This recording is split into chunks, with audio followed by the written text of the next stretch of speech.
Welcome back students to Shankar's physics tutorials. இன்னைக்கு சமச்சி 10th science unit 2 opticsல lens பத்தின introduction, types of lens and image formation ஓட rules பார்க்கலாம். lenses பத்தி பார்க்கலாம். lens அப்படிங்கிறது ஒரு optically transparent medium. Transparent mediumனா என்னன்னா an object which allows light to pass through it is known as the transparent medium. இது lower classesல படிச்சிருக்கீங்க. ஸோ எந்த மெட்டீரியல் மீடியம் வந்து லைட்டை அலோவ் பண்ணுதோ தன் மூலியமாக பாஸ் பண்ணுறதுக்கு அதுதான் ஆப்டிக்கலி டிரான்ஸ்பேரண்ட் மீடியம். ஓகே, இப்போ லென்ஸ் எந்தெந்த இடத்துல யூஸ் பண்ணுறாங்க அப்படின்னு பார்த்தீங்கன்னா நம்ம ஸ்பெக்டக்கிள்ஸ் நார்மலாக யூஸ் பண்ணக்கூடிய கண்ணாடி, தென் மேக்னிஃபைங் கிளாஸ் பூத கண்ணாடியில், டெலஸ்கோப், மைக்ரோஸ்கோப், பைனாகுலர்ஸ், நம்ம வீட்டில் இருக்கக்கூடிய ஃப்ரண்ட் டோர்ஸில் வந்து ஒரு பீப் ஹோல், அதாவது வெளியே யார் வந்திருக்கா அப்படிங்கிறத பார்க்கறதுக்காக ஒரு வைடு விஷன் ஆங்கிளை பார்க்கறதுக்காக நம்ம யூஸ் பண்ணக்கூடிய பீப் ஹோல்ஸ்லையும் நம்ம வந்து லென்ஸ் யூஸ் பண்ணுறோம். தென் கேமராவில், தென் ஈவன் செல்ஃபோன் கேமராஸில், ஈவன் நம்ம ஐஸில் கூட லென்ஸ் இருக்குது. ஸோ காட்ஸ் கிஃப்ட் வந்து நமக்கு இந்த ஐ லென்ஸ் இருக்கிறதுனால தான் நமக்கு ஒரு இமேஜ் ஃபார்மேஷன் நம்ம கண்ணில் நடக்கிறது. ஓகே, ஸோ லென்ஸ் வந்து ஓட யூசஸ் பார்த்திங்கன்னா வைடர் வெரைட்டிஸாக இருக்குது. இப்போ லென்ஸ்னால் என்ன அப்படின்னு பார்த்தீங்கன்னா இது ஒரு ஆப்டிக்கலி டிரான்ஸ்பேரண்ட் மீடியம். இதுக்கு வந்து ரெண்டு சர்ஃபஸ் இருக்குது. ஒன்று வந்து பிளேனாக இருக்கலாம், ஒன்று ஸ்பெரிக்கலாக இருக்கலாம், அல்லது ரெண்டுமே ஸ்பெரிக்கல் சர்ஃபஸஸாக இருக்கலாம். இந்த மாதிரி இந்த இடத்துல பார்த்திங்கன்னா ரெண்டுமே ஸ்பெரிக்கலாக இருக்குது. இந்த இதுவும் அதே மாதிரி இந்த இடத்துல பார்த்திங்கன்னா ஒரு பிளேன் சர்ஃபேஸ், இன்னொன்று வந்து ஸ்பெரிக்கல் கர்வ்டு, அதாவது வளைவாக இருக்கக்கூடியது. ஸோ ஒன்று நேராக ஒன்று வளைவாக இருக்கக்கூடியது. இந்த மாதிரி காம்பினேஷன் ஆஃப் சர்ஃபஸஸ் வந்து லென்சஸ்க்கு இருக்கலாம். இப்போ கிளாசிஃபிகேஷன் ஆஃப் லென்ஸ் பற்றி பார்க்கலாம். ரெண்டு type of lens, convex or biconvex lens, concave or biconcave lens. இப்போது கான்வெக்ஸ் லென்ஸ் ஆர் பைகான்வெக்ஸ் லென்ஸை பற்றி பார்க்கலாம். இந்த இடத்துல ரெண்டு சர்ஃபஸுமே ஸ்பெரிக்கலாக இருக்கிறதுனால தான் இதை வந்து பைகான்வெக்ஸ் அப்படின்னு நம்ம சொல்கிறோம். ரெண்டு கர்வ்டு சர்ஃபஸ் இருக்குது. அதே மாதிரி இந்த இடத்துலையுமே ரெண்டு கர்வ்டு சர்ஃபஸ், பட் இந்த இடத்துல கர்விங் எப்படி இருக்குது, திஸ் இஸ் கர்வ்டு வந்து outwards, this is curved inwards. Okay, அதனால தான் ரெண்டு டிஃப்ரெண்ட் மீனிங் நம்ம சொல்கிறோம். ஏன் கான்வெக்ஸ் ஏன் கான்கேவ், அதோட கர்வ்டு நேச்சரை பொறுத்து தான் அதை வந்து நம்ம டிஃப்ரென்ஷியேட் பண்ணுறோம். அதே மாதிரி ரெண்டு ஸ்பெரிக்கல் சர்ஃபஸ் இருக்கிறதுனால தான் பைகான்வெக்ஸ் அல்லது பைகான்கேவ் அப்படின்னு சொல்கிறோம். இந்த கான்வெக்ஸ் லென்ஸ் எப்படி இருக்குன்னு பார்த்தீங்கன்னா சென்டரில் திக்காக இருக்கும் comparatively to the edges. So a convex lens is thicker at the center than at the edges. whereas concave lens எடுத்துட்டிங்கன்னா சென்டரில் தின்னாக இருக்கும் comparatively to the edges. So எட்ஜஸில் வந்து திக்காக இருக்கும். ஸோ இப்போ கான்கேவ் லென்ஸுங்கிறது it is thin at the center and thick at the edges. இப்போது இந்த கான்வெக்ஸ் லென்ஸை வந்து கன்வர்ஜிங் லென்ஸ்னு சொல்லுவோம், இந்த கான்கேவ் லென்ஸை டைவர்ஜிங் லென்ஸ்னு சொல்லுவோம். ஏன் இதை அப்படி சொல்கிறோம் அப்படிங்கிறத பார்க்கலாம். அதுக்கு முன்னாடி ஒரு ஃபினாமினன் அண்டர்ஸ்டாண்ட் பண்ணினா தான் ஏன் நம்ம இந்த இடத்துல கன்வர்ஜிங் அல்லது டைவர்ஜிங் அப்படின்னு சொல்கிறோங்கிறத பார்த்துடலாம். ஒரு கிளாஸ் மெட்டீரியல் எடுத்து அது மேலே ஒரு மெட்டல் கோட்டிங் கொடுத்துட்டிங்கன்னா அந்த கிளாஸ் வந்து இப்போ மிரராக ஆக்ட் ஆகும். இப்போ ரேஸ் ஆஃப் லைட் வந்து அது மேலே இன்சிடென்ட் ஆகும் பொழுது இது வந்து லாஸ் ஆஃப் ரிஃப்ளெக்ஷனை ஒபே பண்ணி லைட் ரேஸை வந்து ரிஃப்ளெக்ட் பண்ணும். ஸோ ஆங்கிள் ஆஃப் இன்சிடென்ஸும் ஆங்கிள் ஆஃப் ரிஃப்ளெக்ஷனும் ஒன்றா இருக்கும் எப்போனா இது வந்து மிரராக ஆக்ட் பண்ணும்பொழுது. ஸோ மிரரில் லைட் ரேஸ் வந்து படும்பொழுது மோஸ்ட் ஆஃப் த லைட் வந்து பார்த்திங்கன்னா உங்களுக்கு ரிஃப்ளெக்ஷன் ஆகிடும். வேறஸ் ரேஸ் ஆஃப் லைட் வந்து ஏர் மீடியத்துலேருந்து கிளாஸ் மீடியத்துக்குள்ளே என்டர் ஆகும் பொழுது அதோட பாத் ஆஃப் லைட் வந்து சேஞ்ச் ஆகிருக்கு, அதாவது டீவியேஷன் இந்த பாத் இருக்கும். ஏன் அப்படின்னு பார்த்தீங்கன்னா இந்த கிளாஸ் மீடியத்தோட ரிஃப்ராக்டிவ் இண்டெக்ஸ்னால உங்களுக்கு பாத் ஆஃப் லைட் சேஞ்ச் ஆகிடும். அதே மாதிரி வெலாசிட்டி ஆஃப் லைட் இந்த செகண்ட் மீடியமும் சேஞ்ச் ஆகும். இந்த மாதிரி ஃபினாமினன் தான் நம்ம என்ன சொல்லுவோம்னா ரிஃப்ராக்ஷன் ஆஃப் லைட். இந்த ஃபினாமினன் ஆல்ரெடி லாஸ்ட் 2 வீடியோஸில் நம்ம பார்த்துருக்கோம்.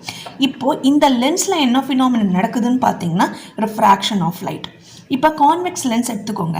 இப்போ பேரலல் ரேஸ் ஆஃப் லைட், அதாவது டிஸ்டன்ட் ஆப்ஜெக்ட்லேருந்து ஏதோ தூரத்துலேருந்து ஒரு ஆப்ஜெக்ட்லேருந்து லைட் ரேஸ் வந்து இந்த கான்வெக்ஸ் லென்ஸில் ஸ்ட்ரைக் ஆகும் பொழுது உங்களுக்கு என்ன ஆகும், ரிஃப்ராக்ஷன் நடக்கும். இந்த ரிஃப்ராக்ஷன் நடந்ததுக்கப்புறம் ரேயோட பார்த்து பார்த்தீங்கன்னா இன்ஸ்டன்ட் இப்போ இந்த இடத்துல இப்படி விழுந்ததுன்னா இன்ஸ்டெட் ஆஃப் ஸ்ட்ரைட் லைன் பார்த்து வந்து உங்களுக்கு டீவியேஷன் ஆகி இந்த மாதிரி ஒரு இடத்துல கன்வர்ஜ் ஆகுது, அதாவது இந்த இடத்துல வந்து இன்டர்ஃபியர் ஆகுது. இதை வந்து இமேஜினரி லைன் நினச்சிக்கோங்க, இதுதான் பிரின்சிபல் ஆக்சிஸ் அப்படிங்கிறது. ஸோ இந்த கான்வெக்ஸ் லென்ஸோட நேச்சர் என்னென்னா ரேஸ் ஆஃப் லைட் வந்து அது மேலே ஸ்ட்ரைக் ஆகும் பொழுது ரிஃப்ராக்ஷன் நடந்ததுக்கப்புறம் இந்த ரிஃப்ராக்டட் ரே வந்து other side of the lens வெளியே வரும்பொழுது பிரின்சிபல் ஆக்சிஸில் ஒரு பாயிண்டில் கன்வர்ஜ் ஆகிறதுனால இந்த டைப் ஆஃப் லென்ஸை கன்வர்ஜிங் லென்ஸ் அப்படின்னு நம்ம சொல்லுவோம்.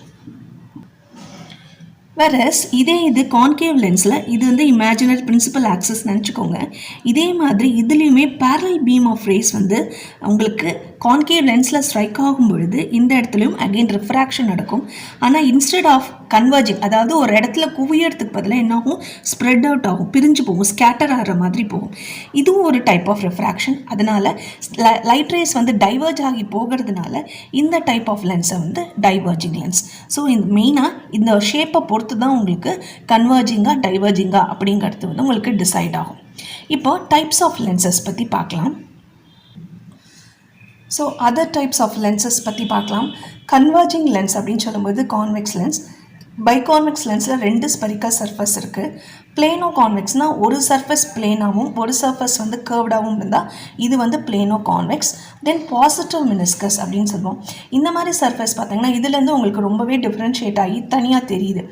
ஏன்னா இந்த இடத்துல திக்காக இருக்கும், சென்டரில் திக்காக இருக்கிற லென்ஸை வந்து நம்ம பாசிட்டிவ் மினிஸ்கஸ் அப்படின்னு சொல்லுவோம். ஏன் அப்படின்னு பார்த்தீங்கன்னா இந்த மாதிரி ஸ்பெரிக்கல் சர்ஃபேஸ்னால லைட் ரேஸ் வந்து எட்ஜஸில் படும்பொழுது உங்களுக்கு எல்லா ரேஸுமே உங்களுக்கு இந்த இடத்துல ஒரு பாயிண்டில் கன்வர்ஜ் ஆகாமல் டிஃப்ரெண்ட் பாயிண்ட்ஸில், அதாவது லைட் ரேஸ் வந்து எட்ஜஸில் பட்டு உங்களுக்கு டிஃப்ரெண்ட் பாயிண்ட்ஸில் கன்வர்ஜ் ஆகிறதுனால சில நேரம் பிளர்டு விஷன் இருக்கும். அதை வந்து நம்ம ரெடியூஸ் பண்ணுறதுக்காக ஸ்பெரிக்கல் அபரேஷன் அப்படின்னு சொல்லுவாங்க. இந்த ஸ்பெரிக்கல் அபரேஷனை குறைக்கிறதுக்காக தான் இந்த மாதிரி மினிஸ்கஸ் டைப் லென்ஸை நம்ம யூஸ் பண்ணுறோம். ஓகே, அடுத்தது டைவர்ஜிங் லென்ஸ். இதே மாதிரி கான்கேவ் லென்ஸ் இருக்குது. தென் பைகான்கேவ் லென்ஸ், 2 சர்ஃபஸுமே ஸ்பெரிக்கலாக இருக்கிறது. இது வந்து பிளேனோ கான்கேவ், ஒரு சர்ஃபஸ் பிளேன் ஒரு surface curve. So plano concave. இந்த இடத்துல கர்விங் வந்து கர்வ்டு இன்வெர்ட்ஸாக இருக்கும், ஒரு சைடு வந்து பிளேனாக இருக்கும். இது வந்து நெகட்டிவ் மெனிஸ்கஸ். நெகட்டிவ் மெனிஸ்கஸ் அப்படின்னு சொல்லும்போது சென்டரில் வந்து உங்களுக்கு தின்னாகவும் அதோட எட்ஜஸும் திக்காகவும் இருக்கும். அகெயின் இந்த பாசிட்டிவ் அண்ட் நெகட்டிவ் மெனிஸ்கஸ் வந்து எதுக்காக யூஸ் பண்ணுறோம் அப்படிங்கிறத முன்னாடியே பார்த்தாச்சு. Okay, these are the types of converging lens and diverging lens. ஏன் கன்வர்ஜிங் சொல்கிறோம், ஏன் டைவர்ஜிங் அப்படின்னு சொல்கிறோங்கிறது உங்களுக்கு தெரியும். இந்த இடத்துல என்ன ஃபினாமினன் நடக்குதுன்னு பார்த்தீங்கன்னா ரிஃப்ராக்ஷன் ஆஃப் லைட். இது மட்டும் ஞாபகம் வச்சுக்கோங்க. அடுத்தது the images formed due to refraction through a concave or convex லென்ஸில் பார்த்தீங்கன்னா இந்த லென்ஸுக்கு இன் ஃப்ரண்ட்டில் வந்து ஒரு ஆப்ஜெக்ட் வைக்கிறோம். இந்த ஆப்ஜெக்ட் வந்து லெட்டஸ் டேக் ஒரு கேண்டில் வச்சுட்டோன்னா இந்த கேண்டில் வந்து லைட் ரேஸ் வந்து உங்களுக்கு லென்ஸில் இன்சிடென்ட் ஆகும் பொழுது ரிஃப்ராக்ஷன் நடக்கும். இந்த ரிஃப்ராக்ஷன் நடந்ததுக்கப்புறம் இந்த ரிஃப்ராக்டட் ரேஸ் சில ரூல்ஸை ஒபே பண்ணும். இந்த ரூல்ஸை வச்சு நம்ம image formation in concave and convex லென்ஸில் வந்து ஈஸியாக ரே டயக்ராமை நம்மளால் வரைய முடியும். இப்போ ஃபஸ்ட்டு பேசிக் ரூல்ஸை ஒன்றா பார்த்துடலாம். ஓகே, ஃபஸ்ட்டு ரூல் என்னன்னு பார்த்தீங்கன்னா, அந்த ரூல் தெரிஞ்சுக்கிறதுக்கு முன்னாடி பிரின்சிபல் ஆக்சஸ் இது உங்களுக்கு தெரியும். இது வந்து பிரின்சிபல் ஆக்சஸ், இது வந்து கான்வெக்ஸ் லென்ஸ். 2 ஸ்பெரிக்கல் சர்ஃபேஸ் இருக்குது. இந்த லென்ஸோட சென்டர் வந்து ஆப்டிக்கல் சென்டர் ஓன்னு சொல்லுவோம். இது வந்து பிரின்சிபல் ஆக்சஸ். F1 F2ங்கிறது பிரின்சிபல் ஃபோக்கஸ். ஏன்னா இந்த இடத்துல தான் உங்களுக்கு லைட் வந்து கன்வர்ஜ் ஆகும், அதனால இது பேர் தான் பிரின்சிபல் ஃபோக்கஸ். இப்போ பேசிக் ரூல்ஸ் என்னென்னு பார்க்கலாம். இப்போ ஒரு ரே ஆஃப் லைட் வந்து ஆப்டிக்கல் சென்டர் வழியாக பாஸ் ஆச்சு அப்படின்னா எந்த டீவியேஷனும் இல்லாமல் அதே பாத்துலேயே உங்களுக்கு ட்ராவல் ஆகிட்ருக்கும். அதுதான் வந்து rule number 1. So ray passing through the optical center of the convex lens, it suffers no deviation. எந்த டீவியேஷன் எந்த பாத் சேஞ்ச் இல்லாமல் அதே பாத்தை வந்து ட்ராவல் ஆகி போயிட்டுருக்கும். இது வந்து ரூல் நம்பர் 1. இப்போது கான்வெக்ஸ் லென்ஸில் பார்த்துட்டோம். இப்போ கான்கேவ் லென்ஸுக்கு ரூல் நம்பர் 1 என்னங்கிறத பார்க்கலாம். அதே மாதிரி principal axis, principal focus F1 F2 வரைஞ்சிக்கோங்க. தென் ஆப்டிக்கல் சென்டரை மார்க் பண்ணிக்கோங்க. இப்போ ரூல் பார்க்கலாம். ஸோ இதே மாதிரி தான் ரூல் 1 ஃபார் கான்வெக்ஸ் லென்ஸ் பார்த்த மாதிரி ஒரு ray passing through the optical centre வழியாக ஒரு ரே பாஸ் ஆச்சுன்னா எந்த டீவியேஷனும் இல்லாமல் அதே பாத்தில் வந்து லைட் ரேஸ் ட்ராவல் ஆகிட்டே இருக்கும். So this is rule number 1 for the concave lens. Rule number 2 வந்து a ray parallel to the principal axis. இந்த principal axisக்கு rays வந்து parallel-ஆக இருந்தது அப்படின்னா இந்த லென்ஸில் ஸ்ட்ரைக் ஆகும் பொழுது உங்களுக்கு என்ன நடக்கும், ரிஃப்ராக்ஷன் நடக்கும். இப்போ இந்த ரிஃப்ராக்ஷன் ஆனதுக்கப்புறம் இந்த ரிஃப்ராக்டட் ரே வந்து the other side of the lens வழியாக வெளியே வரும். இப்போது ரிஃப்ராக்ட் ஆன ரே என்ன ரூலை ஒபே பண்ணணும்னா இது வந்து it passes through the principal focus. அதுதான் வந்து second rule. Okay, so ray வந்து பிரின்சிபல் ஆக்சிஸ்க்கு பேரலாக கான்வெக்ஸ் லென்ஸில் வந்து ஸ்ட்ரைக் ஆகும் பொழுது ரிஃப்ராக்ஷன் ஆனதுக்கப்புறம் இந்த ரிஃப்ராக்டட் ரே வந்து it passes through the principal focus. இது வந்து ரூல் நம்பர் 2. இதே கான்கேவ் லென்ஸுக்கு ray parallel to the principal axis when it strikes the concave lens ஒரு ray of light வந்து ஸ்ட்ரைக் ஆகும் பொழுது ரிஃப்ராக்ஷன் ஆனதுக்கப்புறம் இந்த ரே வந்து உங்களுக்கு டைவர்ஜ் அவுட் ஆகும். எங்கேருந்து பார்த்தீங்கன்னா it tends to emerge from the principal focus on the same side. Okay, எந்த சைடில் ரே இன்சிடென்ட் ஆச்சோ அந்த சைடில் இருக்கக்கூடிய பிரின்சிபல் ஃபோக்கஸ்லேருந்து இந்த ray emerge out or diverge out ஆகிற மாதிரி இருக்கும். So this is rule number 2. Okay, diverge ஆகும் ஆனால் through the principal focus.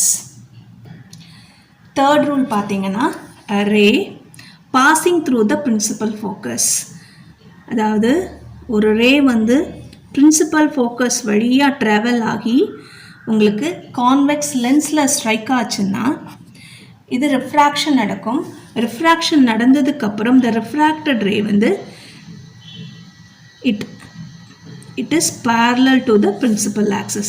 The refracted ray emerges parallel to the principal axis. So ஒரு ரே principal axis வழியாக போய் கான்வெக்ஸ் லென்ஸில் ஸ்ட்ரைக் ஆகும் பொழுது இந்த ரிஃப்ராக்டட் ரே வந்து பிரின்சிபல் ஆக்சிஸ்க்கு பேரலாக எமர்ஜ் அவுட் ஆகும்.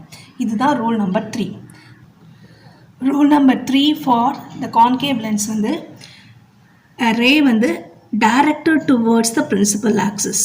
அதாவது அந்த பிரின்சிபல் ஆக்சிஸ் வழியாக டைரக்ட் ஆகிற மாதிரி ஒரு ரே நடந்ததுன்னா இந்த லென்ஸில் வந்து உங்களுக்கு என்ன ஃபினாமினன் நடக்கும்? ரிஃப்ராக்ஷன் நடக்கும். த ரிஃப்ராக்டட் ரே வந்து it emerges parallel to the principal axis.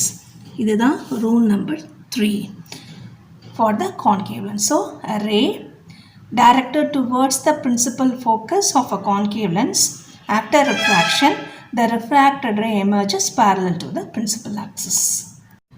So far வந்து images formed due to refraction in concave and convex lens ஓட rules பற்றி பார்த்தோம். நெக்ஸ்ட் வீடியோவில் வந்து ray diagrams and image formation in concave and convex lenses பற்றி பார்க்கலாம். உங்களுக்கு இந்த வீடியோ யூஸ்ஃபுல்லாக இருந்தால் சேனலுக்கு சப்ஸ்கிரைப் பண்ணுங்கள். தேங்க்யூ.